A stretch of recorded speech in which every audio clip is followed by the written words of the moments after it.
Everyone, we are and broadcasted. I'm just going to see, we got a little bit of background noise here. Going to put some of the other folks on mute.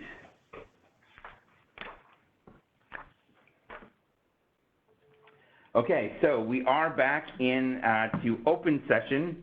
The first item would be to receive and file item 0421-20, the discussion that we had with Mr. Franke on development strategy.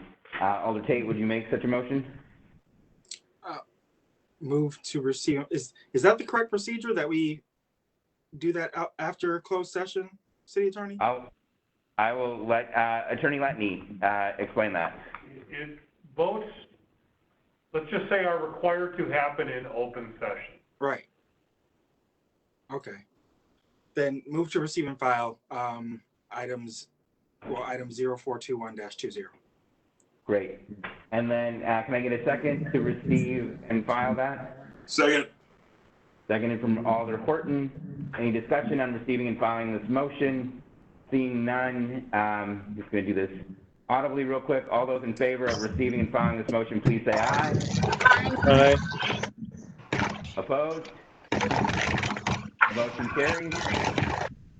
We'll now move on to item 0415-20, a communication from Mayor Mason seeking approval to enter into a development agreement with J. Jeffers Company regarding the Horlick Historic District at and near 2100 Northwestern Avenue and 2200 Northwestern Avenue.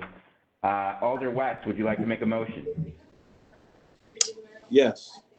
Move to approve. The motion to approve. Alder Young, would you like to second the motion? Second. Excellent. We have a motion on the floor. Is there any further discussion on the item? Seeing none, the clerk will open the roll. Please vote as your name is called. Alder Levy? Aye. Alder Peterson? Aye. Alder Horton?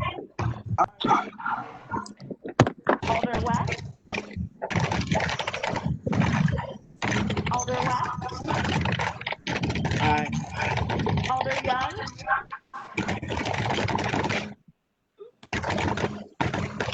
Alderwoman Glenn? Aye. Alder Lamb? Aye. Alder Perez?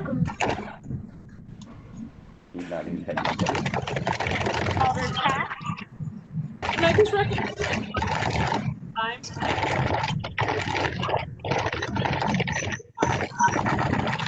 We're having a hard time with the audio, Alder Taft. Just, yeah.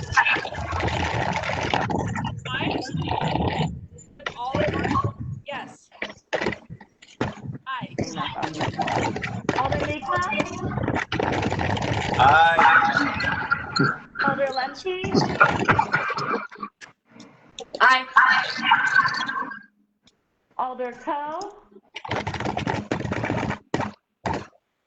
Alder Coe? Aye. Alder Jones? Alder Jones? Aye. Alder Tate? Aye.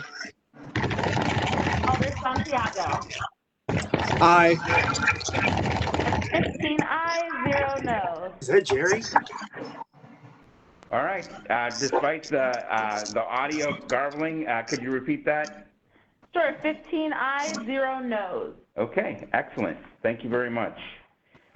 We will now move on to open session items. Alder Tate, would you please read the next item? Yes.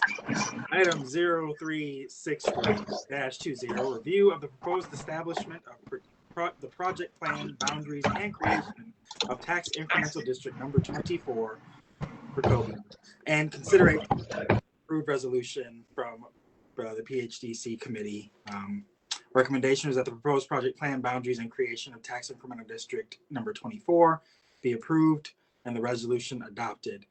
Fiscal note is that TID 24 will generate $38,455,536 of increments to fund the projects identified within the boundary plans over the next 26 years.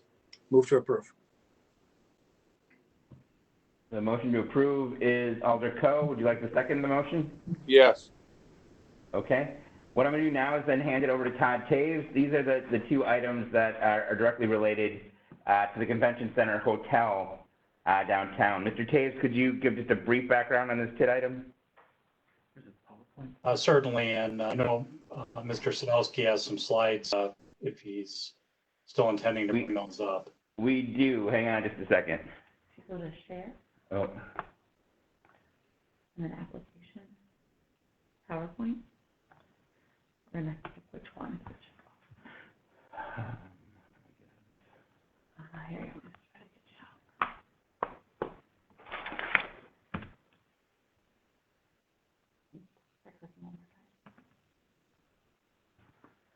Slide 378. Nope.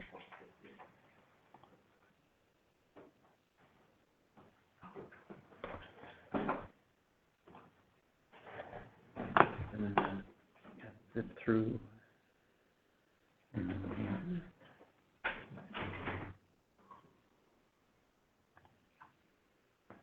Okay.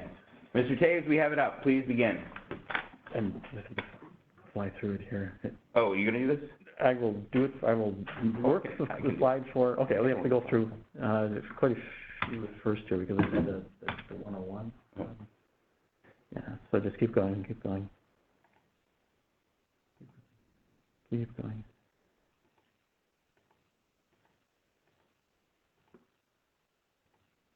Yeah, keep going, keep going. Okay, so I'm just starting out here. Just to let the council know that the process that we've been through here, this is by state statute. We started early in May to planning for moving the documents through the process. June 3rd, we sent official notice to the Journal Times of the creation of the two TIF districts, 25 and 24, and the amendments to 9 and 14. On June 8th, property owners within the districts were sent notices. June 10th and 17th, meeting notices were published in the Journal Times. June 24th, the Joint Plan Review Board met and got an update on the plans and the amendments. Plan Commission on the same date held a public hearing and took action on the plans recommending approval. On July 2nd, Joint Review Board meeting notice published in the Journal Times. July 8th is where we're at right now. The Common Council is to take action on the TID. As we go forward, July 9th, tomorrow, the Joint Review Board, depending on the action of the Council, will take action, final action on the TID plans, and then the TID plans will need to be submitted to the Department of Revenue by October 31st of this year. And so the next slide, please. Yeah, so the proposed project is for the renovation expansion of the Festival Hall for TID 24. This is an aerial view of the area in question. Street view looking northeast, and this is looking southwest, or excuse me, southeast. This is the property boundaries in question. And this is where Todd takes up the slides. So with respect to financial feasibility within this district, we have two phases. First, the phase 1 hotel, which is projected to be completed not later than January 1st, 2023, with a estimated valuation of $15 million at the present city tax rate, equalized tax rate. That hotel would generate approximately $425,000 on an annual basis. The project plan also makes the assumption that the second hotel, valued $10 million, will be completed not later than January 1st of 2030. I would note this is a placeholder at this point. That timeline could certainly shift in either direction But again, at the current tax rate, that would generate $283,000 on an annual basis. In terms of the project that are included within the plan, we've got roughly $16 million included for the renovation and upgrade of the convention center, which would be city financed improvements, an upfront development incentive payment of $5,250,000, roughly $1.2 million in city funded public infrastructure, a total of $10.9 million in long-term interest on debt and related financing expenses, a incentive component that would be pay as you go, paid from revenues generated by the project and only to the extent the project generates them. And then lastly, a little over $1 million in administrative planning expense over the life of the district for a total of roughly $30.4 million.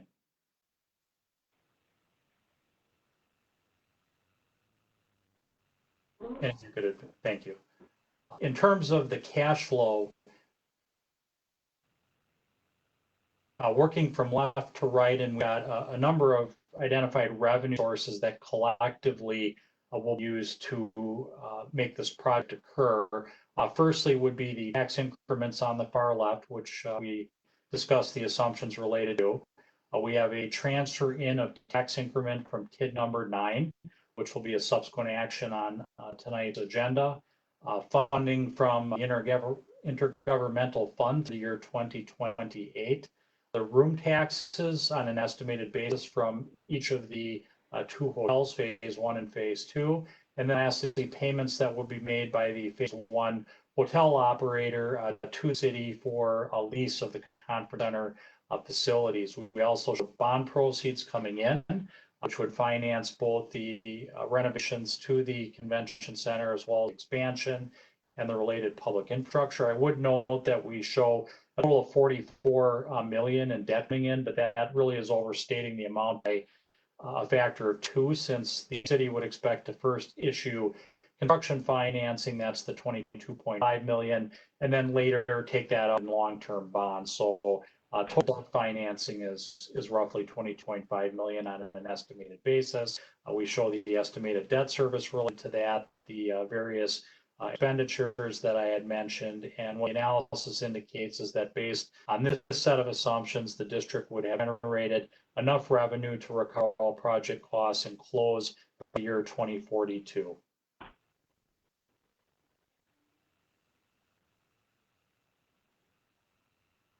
All right, I believe that ends that part of the presentation about creation of TID number 24.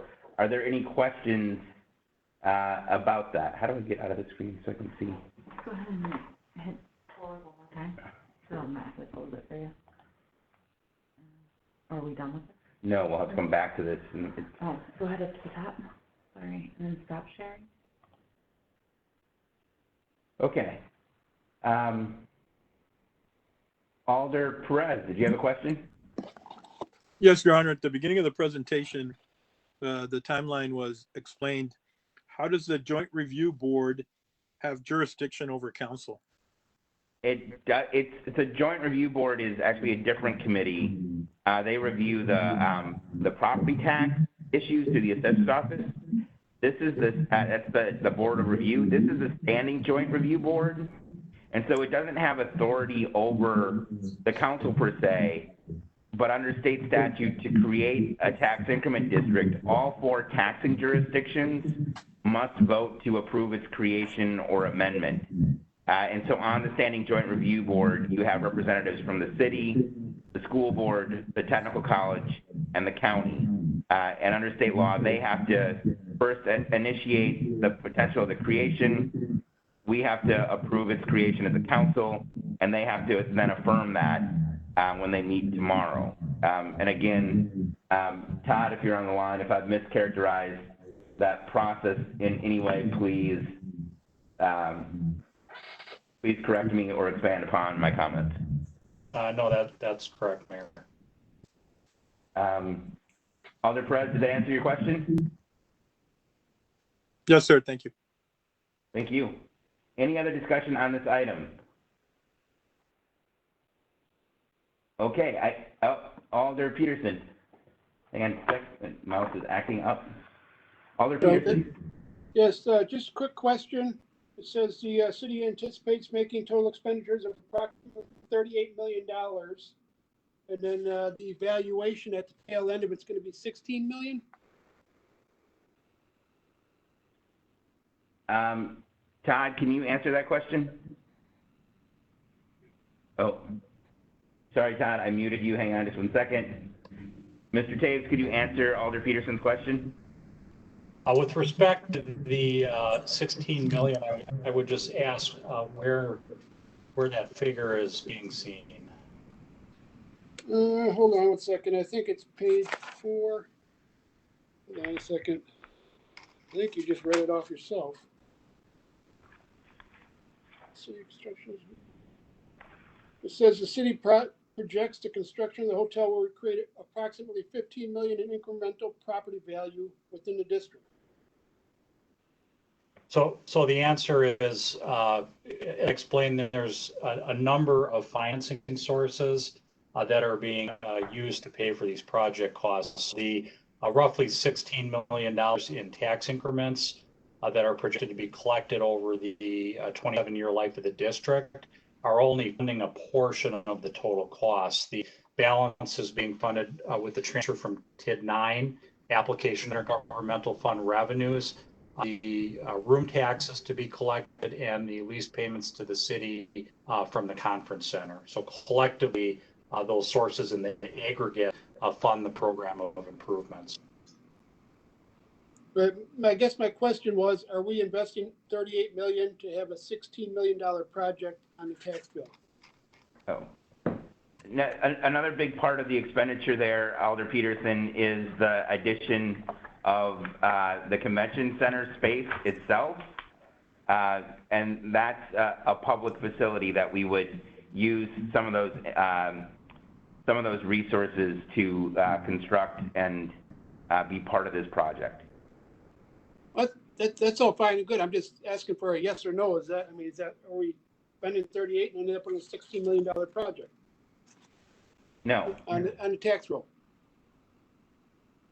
That hotel is estimated to be valued at $15 million, but whether or not that will be all that comes in the TID, well, I'll let Mr. Taves answer.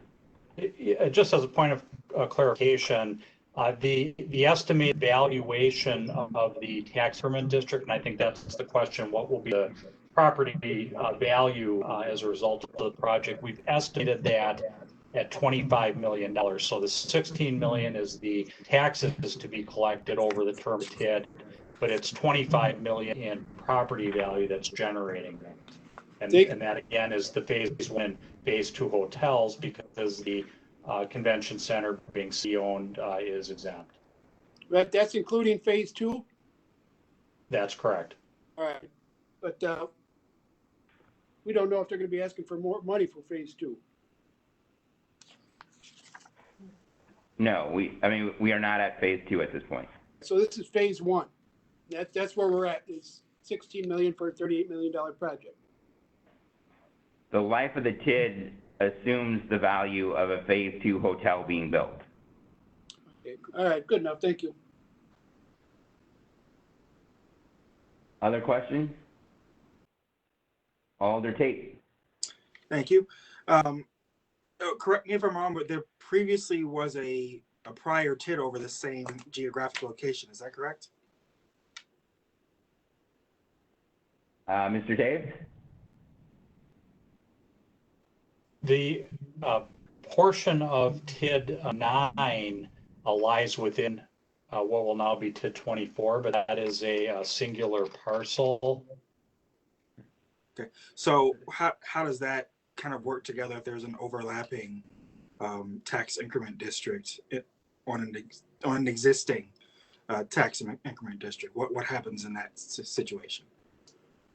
Alder Tate, if I could just intervene here real quick. So the 2 items that we have, or the 4 items that are this item and the next 3, they really go in pairs. So TID 24 relates to a TID 9 readjustment and reallocation, and then similarly TID 25 relates to the Horlet project and a transfer from TID 14. with the council's indulgence, I'll actually ask Mr. Taves to explain how TID 24 and TID 9 interact with each other. I think people will get a fuller picture of what we're presenting here and have him explain it simultaneously instead of sequentially, if that's okay. Mr. Taves, do you mind giving some explanation on the next item on the TID transfer and amendment on number 9? Certainly. So the scope of the TID 9 amendment is twofold. Firstly, it will permit the district to share tax increment with TID number 24. So that was the roughly 9.8 million that we looked at on the cash flow exhibit for TID 24. The second purpose of the amendment, and if we perhaps forward to this, the next slide that shows the boundary. So the parcel identified in red is presently located in TID number 9 and will now become part of number 24. And to answer the question, typically what happens is once a parcel is overlapped, anything that happens prospectively would be attributed to the new district. So in other words, the value would be frozen within TID number 9, and then anything prospective would go to TID 24 in terms of revenue. In this particular instance, however, what we are actually doing is subtracting this parcel from TID number 9 so that it will not be overlapped. And the reason we're doing that is the plan TID number 24 is to reconfigure the parcels as they currently exist, because the TIF law requires that TIDs only be comprised of whole parcels. That subsequent reconfiguration would cause TID number 9 to meet that requirement, and we would have to further amend it. And since the parcel has value being city-owned in terms of tax generation, it is really serving no purpose in TID number 9 at present, so we can remove it with no consequence and then avoid having to undertake that additional amendment to the TID when the subdivision or reconfiguration occurs. Great. Thank you for clarifying that and tying these two together, Mayor. One question I have, and if I'm trying to recall my TID knowledge, with the establishment of TID 24, then we would effectively be resetting the current value in the area, and then the capture would go from where we kind of reset or currently assess the value as opposed to the value that was assessed when TID 9 was created. Is that correct? Yeah, the value of TID number 24 will be whatever value was there as the 1st of January of this year. And in this particular instance, being all municipally owned or publicly owned parcels, this district will actually have a 0 base value. So anything that occurs going forward will be captured as tax increment. Right, great. Thank you. That kind of clarifies things for me, and that's enough. Thank you. Thank you. I hope that was helpful to sort of blend those two together. Todd, anything else about the TID 9 amendment that you wanted to cover? I don't believe so, Mayor. Okay, great. I'm going to stop sharing this then and see if we have more questions. Alder Glenn. Thank you. I just, I'm home now. No Bluetooth earplugs in anymore. So I just want to say, I just had a question about this. I was able to start asking questions, finally get to the TID parts of all of this today. And I was sent the current TIDs that we have. So TID number 2 is the festival site. Is that still ongoing? So Alder Glenn, TID number 2 is not on the agenda right now. We have TID 24 and TID 9 on the agenda right now. It's going to fit into my questioning that I'm asking, is all that I'm saying. So repeat your question. All right. So the Johnson building right now, okay, that TID number 9 started 6/6 in 2000 and is to end 6/6/2036. Right now, there's only a balance in there of a little over $5 million. So it didn't make as much as that we're hoping for the first 20 years, why the next 16 years it's going to make millions more? Millions.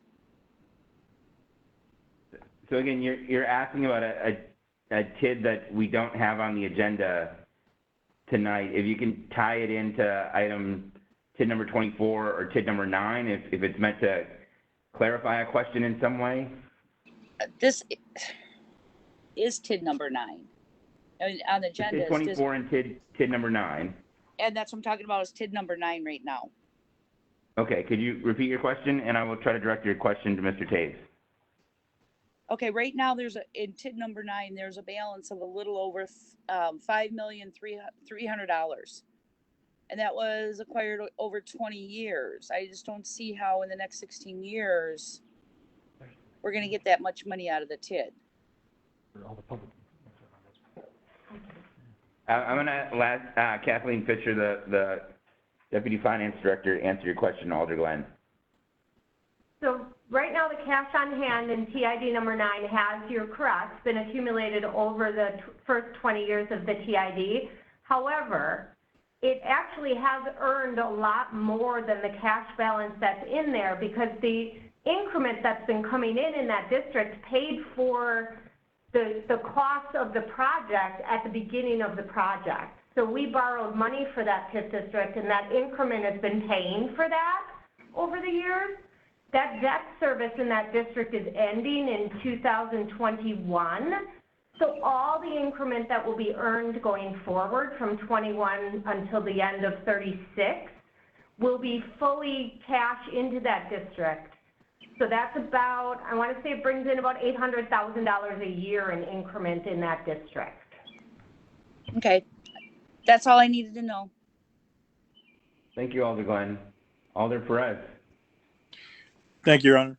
So as we look at the TIF and the numbers and the change around that we're doing a little bit, how does that affect the general taxes and the properties that are around it? Does the difference come back to our regular taxes that we collect, or what's the relationship there? I'm going to ask Mr. Taves to make the distinction between those existing properties.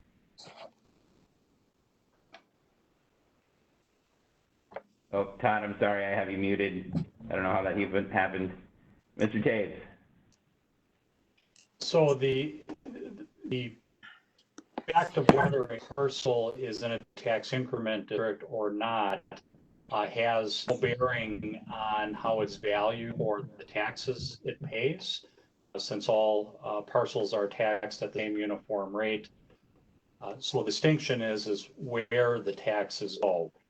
So again, anything above and beyond the base value will go to the tax increment district fund to pay for the project cost, whereas any taxes collected on value that was existing at the time of TID creation continue to flow to the 4 taxing jurisdictions.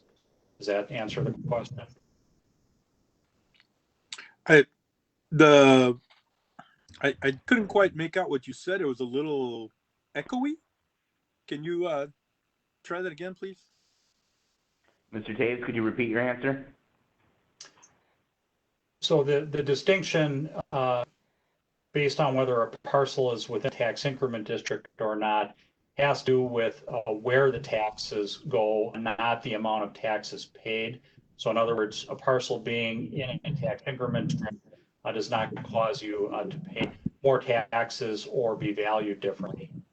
So parcels are not in a TID. Obviously, the taxes go to the various taxing jurisdictions. The same is true with the base value within any particular tax increment district, but any taxes collected on the value created after a district is formed go 100% into the TID fund to pay the related project costs. Okay, thank you. Thank you, Mr. Alder Perez. Thank you, Mr. Taves. Any other questions about item 24? So seeing no further questions, I'm going to ask the clerk to call the roll. This is only on item, we've talked about item 24 and item 9 here, but we are only voting on item 24. What I'm going to do this time so we don't get a bunch of feedback is I'm going to ask the clerk to call your name. I will then unmute you. So wait just a couple seconds before you give your yay or nay. Clerk will call the roll. Alder Levy, Yeah, sorry. Alder Peterson, Yes. Alder Horton,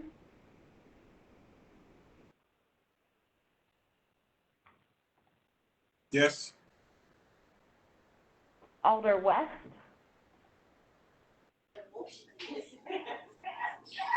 Alder West, Aye. Alder Young,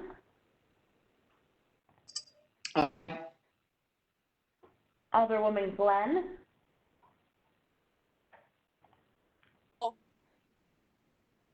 I'm sorry, can you please repeat that? No.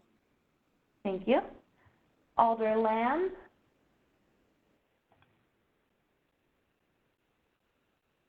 Aye. Thank you.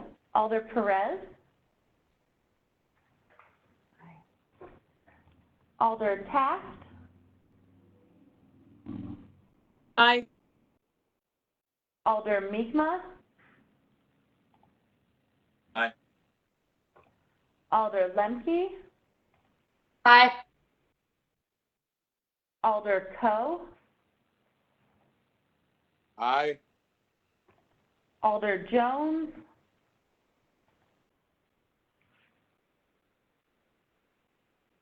Alder Jones, Aye. Alder Tate,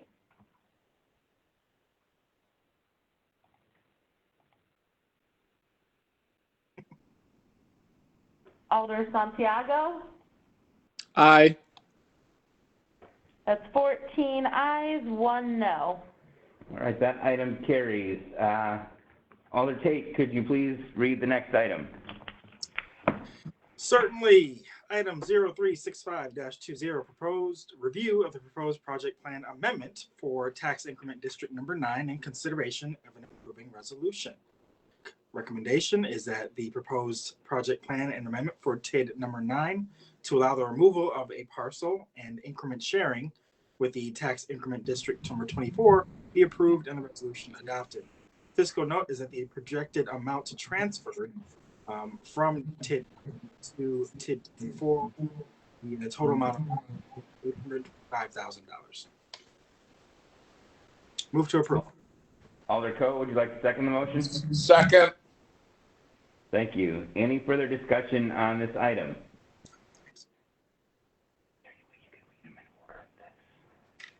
Well, I have to compare with Alder Levy first. Okay, then could we go? Sure, there's one. Alder Levy, Aye. Alder Tate, Alder Tate? Aye. Alderwoman Glenn, No. No. Alder Santiago, Aye. Alder Perez, Yes. Alder Mi'kmaq, Yes. Alder Coe, Aye. Alder Aye. Peterson, Alder Peterson, apologies. Where are you at? Alder West, Aye. Alder Lamb, Alder Horton, Aye. Alder Lemke, Aye. Alder Jones, Aye. Alder Taft. Aye. Did we get Alder Young? Alder Young. Aye. 14 ayes, 1 no. All right. And then I'm going to ask Alder Tate to actually read the next 2 items because they really go hand in hand. This relates back to the Horlick project that we were talking about earlier. If you could read the first 2 items because they go together, make a motion for the first, and then we'll have Mr. Taves present both of them together without any objections. Alder Tate. Sure. Item 036264, -20, review of the proposed establishment of the project plan boundaries and creation of tax incremental district number 25 and consideration of approving resolution. Recommendations that the proposed project plan boundaries and creation of TID number 25 be approved. Wait a minute. Did I skip ahead? It's the TID 25 one. Okay, yeah, TID 25. Be approved and resolution adopted. Fiscal note is that tax incremental district number 25 is projected to generate $17,341,135 of increment to fund projects identified in the project plan over a period of 26 years. And item 0366-20, review of the proposed project plan amendment for tax increment district number 14 and consideration of an approving resolution. The recommendation is that the proposed project plan amendment for TID number 14 be approved and the resolution adopted. Fiscal note is that the project amount transferred from TID 14 to aid in the funding of projects identified in the project plan of TID 25 would be in a total of $3,150,000. Move to approve both. All right. Motion to approve both items.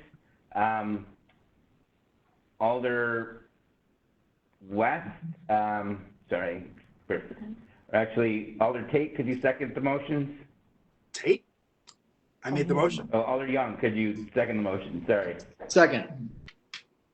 I can only see a very small number of you when I'm sharing the screen of a PowerPoint. My apologies. Mr. Taves, please take away the presentation. So I'll just set it out here again. Go ahead, Matt. Yeah, we've got a very complete presentation prior, but this is just the location showing the property. This is looking basically to the north, off of Northwestern Avenue. This is looking to basically the south, off of I believe it's not Summit. Off of Summit. Yep. This is the boundaries of the tax increment district that are being proposed. This is a rehabilitation and conservation for development of the properties at 2100 and 2200 Northwestern Avenue. It's for the installation, construction, or reconstruction by the developer of streets, utilities, and other infrastructure for carrying out the objectives of an urban renewal project. And Todd can take it from here. Todd? The first phase would be the development of the 2100 and 2200 buildings. For purposes of the project plan, we've assumed the valuation will be the $10.7 million that would be guaranteed under the terms of the development agreement, and that value would be established not later than January 1st of 2022, which would generate approximately $300,000 annually in tax increment. We have modeled in a phase 2, although I will emphasize that it is again for modeling purposes only, and phase 1 does stand on its own, so no additional development is necessary for the TID to cover its project costs. But to illustrate the impact of phase 2, what we've assumed that is $40 million in additional taxable value will be added in the 2023 to 2027 timeframe. The developer has represented that the cost for phase 2 and beyond would be roughly $100 million in terms of the investment. So the $40 million is a conservative assumption, understanding that timing is uncertain and that all elements of the plan may not ultimately be implemented. The project costs, other than roughly $400,000 for plan administration, consists exclusively as pay-as-you-go development incentives, with a plan amount of $9.5 million for phase 1, consisting of a upfront component would be the amount shared from to number 14, and then $6.5 million on a pay-as-you-go basis.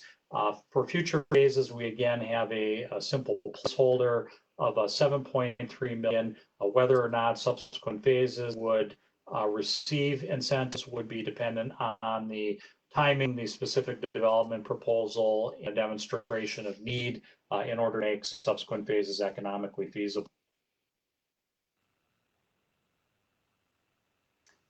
On a cash flow basis, and this would be phase 1 only, we have that $300,000 a year coming in. The transfer of TID number 14 in the amount of $3,150,000, which would in turn be paid as an incentive to fund infrastructure costs. And then the pay-as-you-go incentive in a projected amount in this plan of $6.5 million.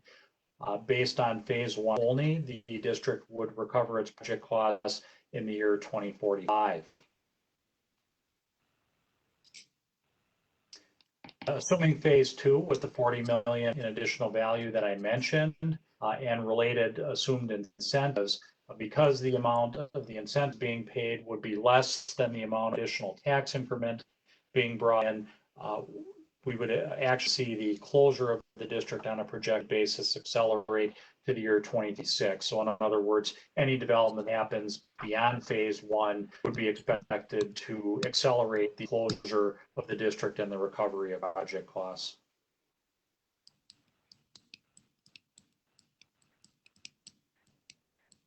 You go right into TID 14. One more slide, please. And the simple scope of the number 14 amendment, I mentioned the $3,150,000 transfer. You see that highlighted in yellow. The district had just over an $8.1 million cash balance at the year of 2019. So there are adequate funds to make that transfer to the new district, and also reserving $2.9 million for the former We Energy site that was previously approved in a prior sharing amendment, although it has not yet been amended. And this district would be projected to close by year 2028. We've gone through Horlick extensively. Okay, I'm going to exit the video here. And then I can see everybody again. We have a motion on the floor to adopt both of these items. We've obviously discussed this thoroughly tonight. Is there any further discussion on the TID items before us? Seeing none, I will ask the clerk to call the roll. Alder Levy? Aye. Alder Tate? Aye. Alderwoman Glenn? No. Alder Santiago? Aye. Alder Perez? Aye. Alder Mi'kmaq? Aye. Alder Coe? Aye. Alder Peterson? Aye. Alder Levy? Oh, sorry. Yeah. Alder West? Aye. Alder Land? Aye. Alder Horton? Aye. Alder Lemke? Aye. Alder Jones? Aye. Alder Taft? Aye. And Alder Young. Aye. That's 14 ayes, 1 no. All right. Moving on to the next item on the agenda. Alder Tate, could you read the item? Certainly. Item, excuse me, scrolling here. Item 04. Oh. Yep, you know? All right. Item 3-20, communication sponsored by Mayor Mason on behalf of the Manager of Strategic Initiatives and Community Partnerships, requesting to accept a grant from the Center of Tech and Civic Life in the amount of $942,100 to help facilitate the Wisconsin Safe Voting Plan for 2020.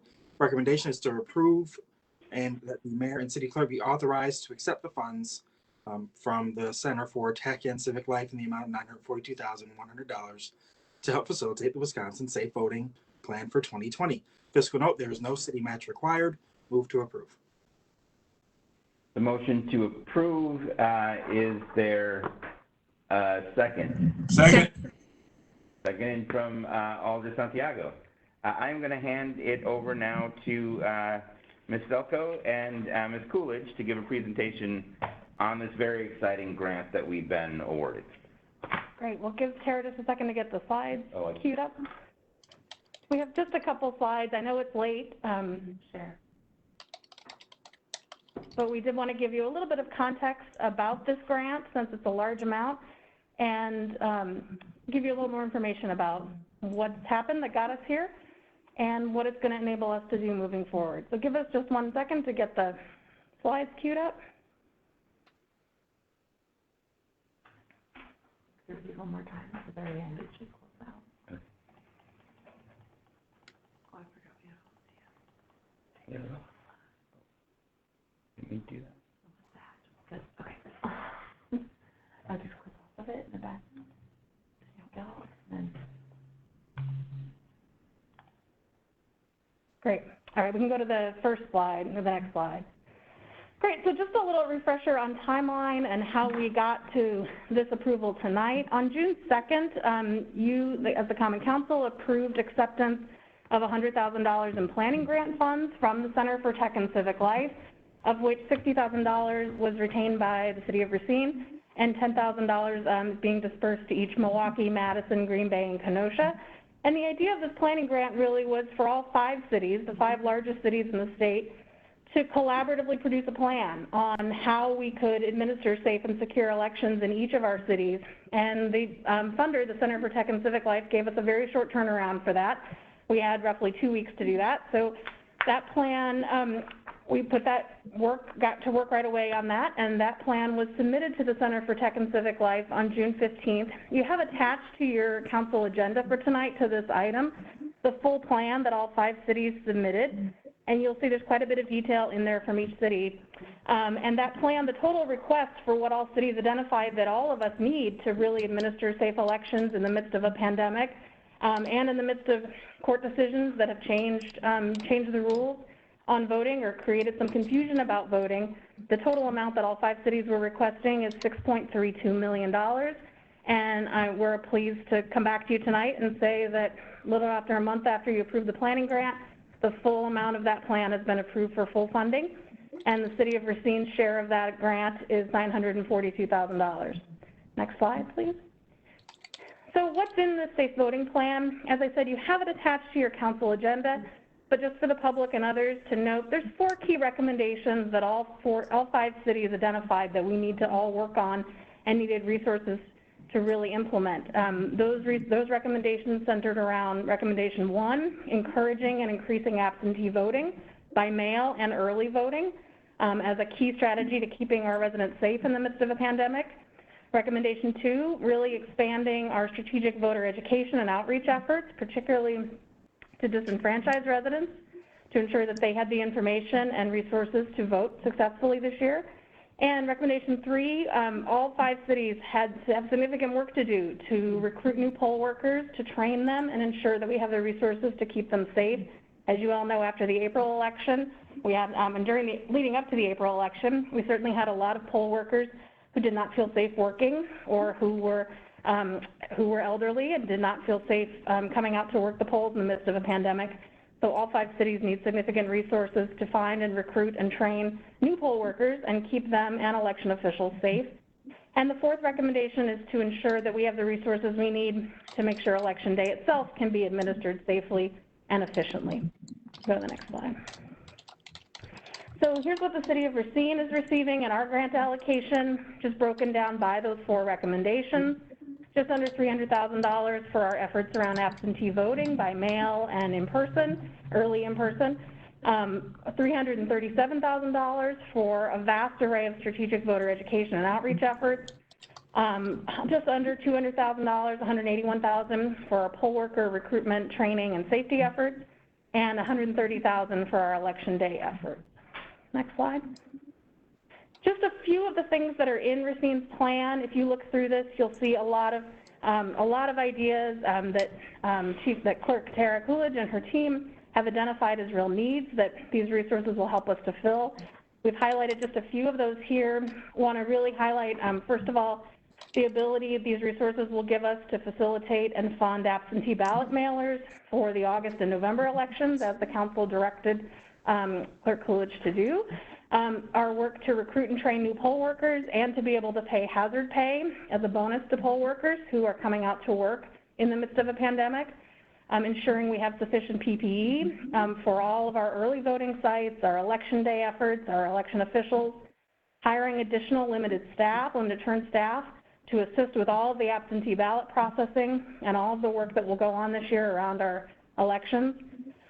purchasing and installing new drop boxes and ensuring they're secure with cameras and other security features to place them around the city to make it easier for residents to return their absentee ballots.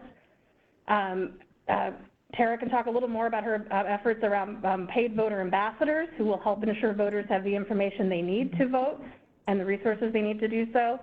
And there's numerous other items listed here and in the plan itself. The last one I'll highlight, which is the final bullet on this list, is purchasing electronic poll books for all of our polling locations.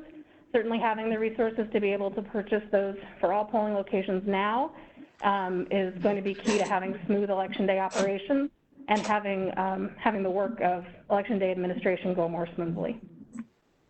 So what's next?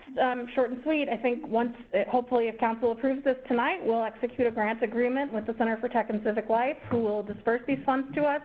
Excitingly, they're also going to provide technical assistance to each of the 5 cities involved in this project to assist us in implementing all the components of our plan. We're really excited to have their support. They're a very knowledgeable and skilled nonprofit based in Chicago, and they're going to be able to provide a lot of resources to us.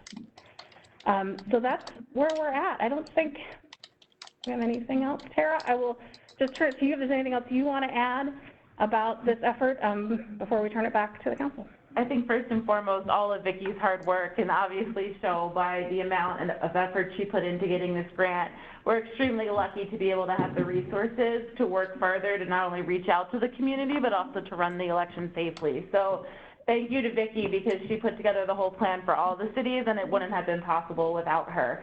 There are many exciting things that we have involved in this plan, some of which I like to call, you know, our dream box, things that we always wish we could do, but we never had the resources to do.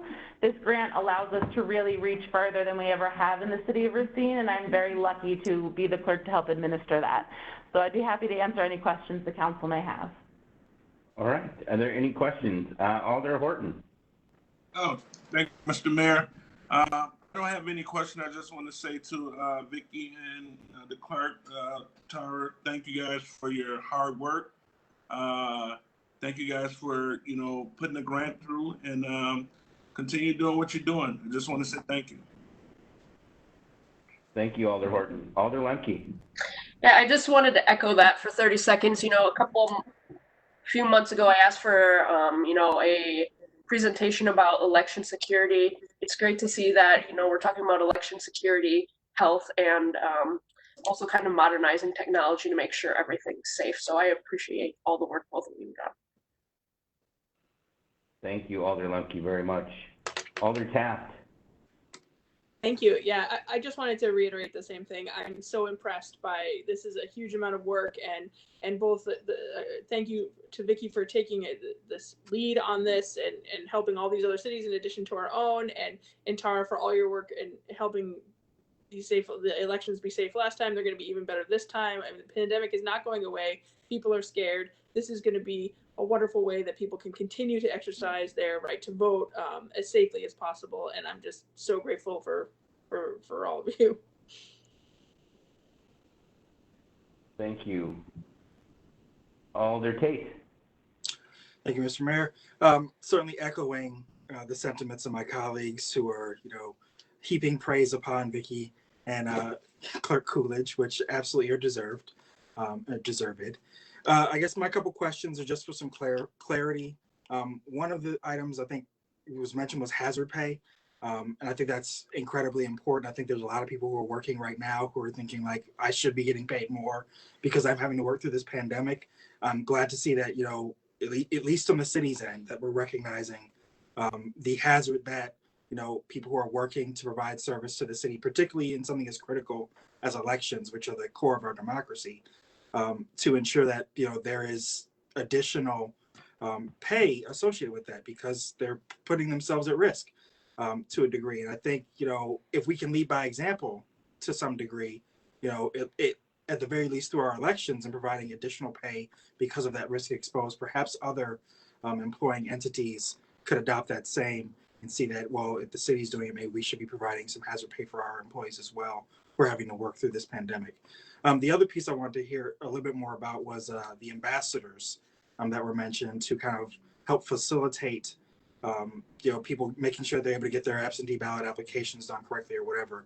And just wanted you to be able to speak to a little bit more about what some specific tasks that they might be employed with doing. So over the past 2 years, the clerk's office has really been trying to reach out to the community, not only through voice and through our website and things like that, but also to going and presenting and helping people walk through that My Vote, being able to upload your photo ID, things of that sort. So my plan is to have the voter ambassadors really out there in the community to be able to one-on-one help problem shoot anyone that's having trouble registering or having trouble requesting an absentee ballot. So this is kind of my opportunity to get people out into the community to actually see someone's face and help you walk through in order to be able to register and vote absentee however you feel most safe. Great. I think that's just so critical, because I think what we saw in April was, a lot of information going out and saying, get your absentee ballot, get your absentee ballot. Then turns out that some of our more senior members were sending selfies to their clerks and not being able to get their ballots. So that's not funny. Alder Santiago, that's really sad, because those folks were disenfranchised. But so I think it's critical that we're recognizing what didn't happen in April as much as we did well, which we did a lot well comparative to other communities in the state of Wisconsin. But even recognizing those shortcomings and planning ahead and using these resources to fill in those gaps, because we do want people to be able to vote safely, confidently, and trusting that their voice is being heard through this democratic process. So thank you so much for what you're doing, and thank you for kind of taking a broad view of what's working, what's not working, and getting these resources to fill in those gaps. Thank you, Alder Tate. Alder Santiago. Yeah, thank you guys once again. Just like everybody's saying, all the hard work. This means a whole lot to our, our general area here. Could you elaborate on what the exactly what the mobile precincts entail? Sure. So the mobile voting precinct is actually, a good example would be kind of the health clinic, or the PD has a command station. This essentially would be a mobile voting precinct on wheels. It's multifunctional, so it would serve as sort of a backup to an election polling location that might be down on power or something like that, where we could pull it to the location to keep people voting. It also would be used for that early satellite voting, so it would be able to travel to different locations. While it does cost a decent amount of money, it does allow us to save resources on the back end, because the people we train and the materials we have, I would not need to duplicate. I would be able to quickly and easily move the facility to more places. So it essentially allows me to open up more satellite locations and to have a rotating schedule, whereas it would be much harder to do that without something that would be able to facilitate the movement throughout the community. Wow, that's great. You guys have thought of everything. Thank you very much for your hard work. Thank you, Alder Santiago. Alder Peterson. Yes, just a quick question as far as the hazard pay, in case anybody's interested that may be watching. What's the pay right now for a poll worker, and what are you anticipating the hazard pay will be?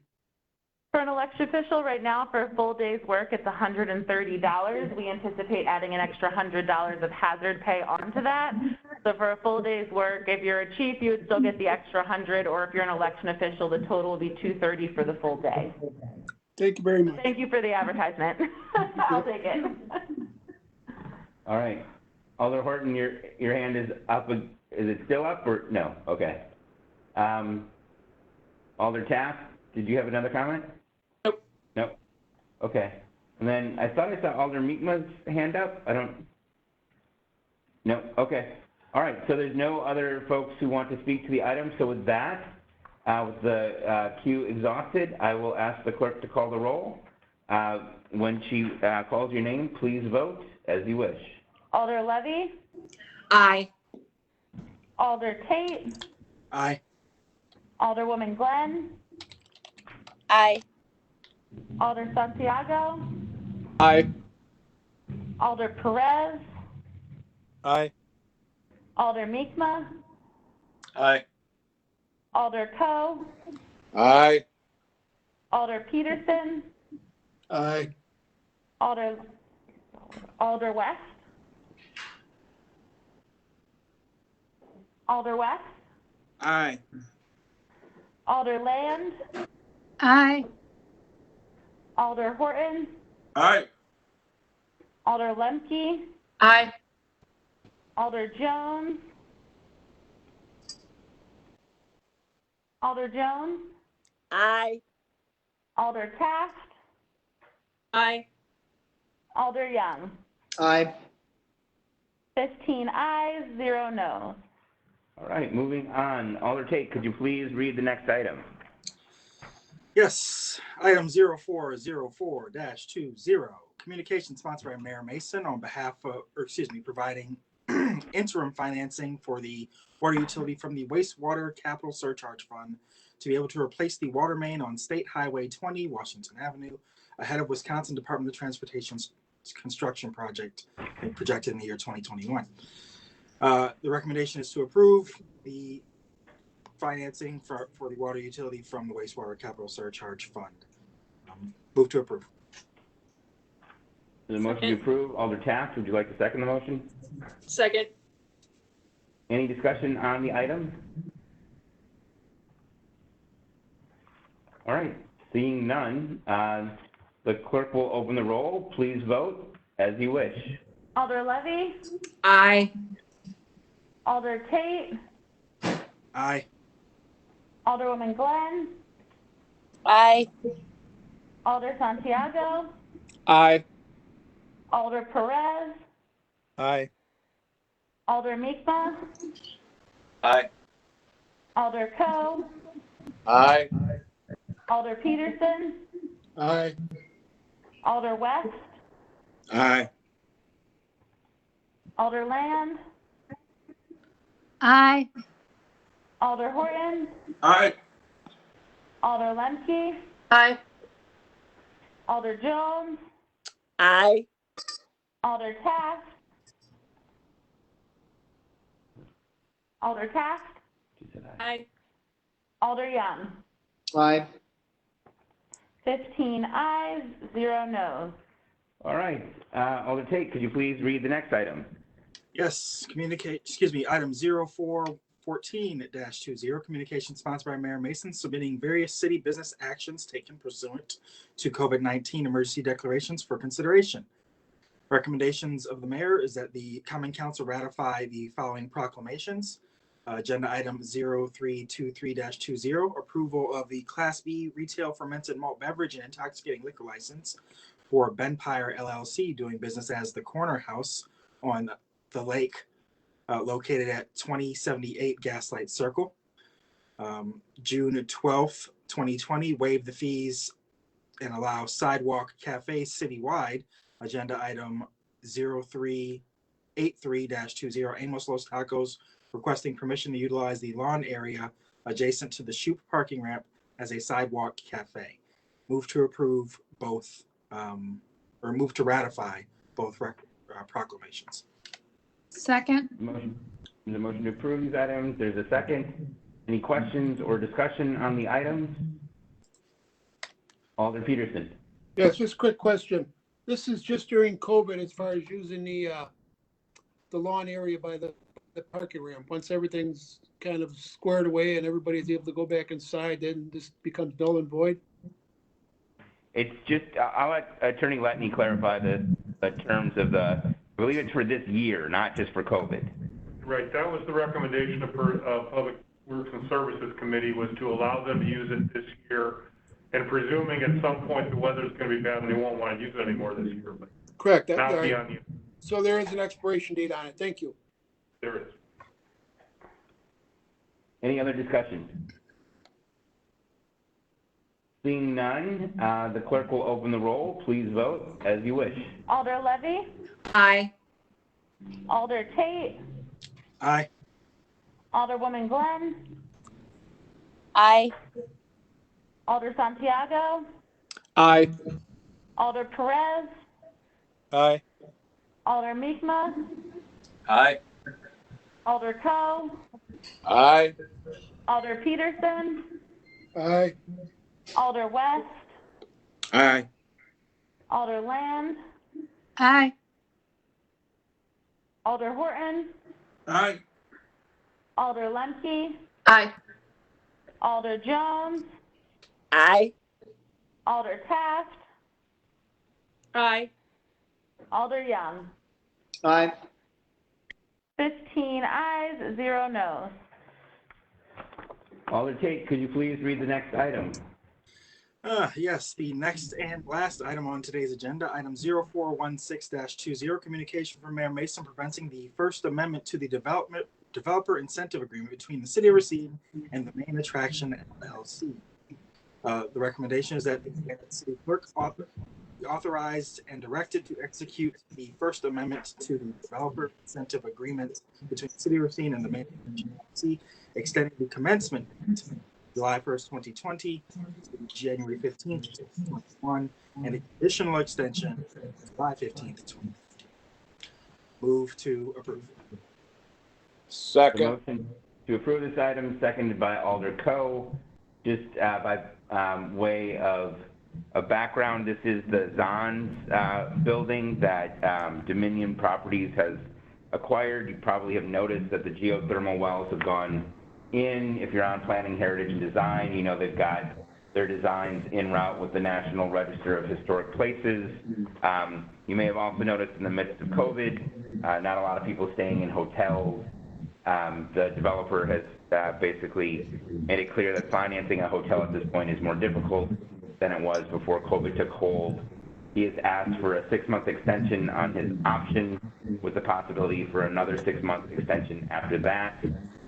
We have not paid the developer any resources at this point, but what he is asking for more time for the project to move forward as we're waiting for COVID to hopefully end. Alder Peterson. Yes, is the conditional extension, is that just, does that gotta come back before us, or is it just basically an extension till July of next year? Alderman, the specific extension goes to January 15th, 2021. The condition says if the developer makes a request for a further extension of the commencement date from January 15, 2021 to July 15, 2021, and if the developer has in good faith endeavored to commence construction by January 5th, 2021, then the city will not unreasonably withhold, condition, or delay its consent to a further extension to July 15th. So the developer has to ask for it, and the developer has to, in good faith, try to start by January, or that additional 6 months would be granted. So that they have to actually break ground or do something to get the extension? They have to, in good faith, endeavor to commence construction. So we have to truly believe they are trying as hard as they can, and something has prevented it. Thank you very much. Other questions or comments on this item? Seeing none, the clerk will open the roll. Please vote as you wish. Alder Levy? Aye. Alder Tate? Aye. Alderwoman Glenn? Aye. Alder Santiago? Aye. Alder Perez? Aye. Alder Mi'kmaq? Aye. Alder Coe? Aye. Alder Peterson? Aye. Alder West? Or I'm Aye. sorry, Alder West, okay. Alder Land? Aye. Alder Horton? Aye. Alder Lemke? Aye. Alder Jones? Aye. Alder Taft? Aye. Alder Young? Aye. 15 ayes, 0 noes. All right, everyone. That concludes our meeting this evening. Thank you very much. We are adjourned. Good night, everyone.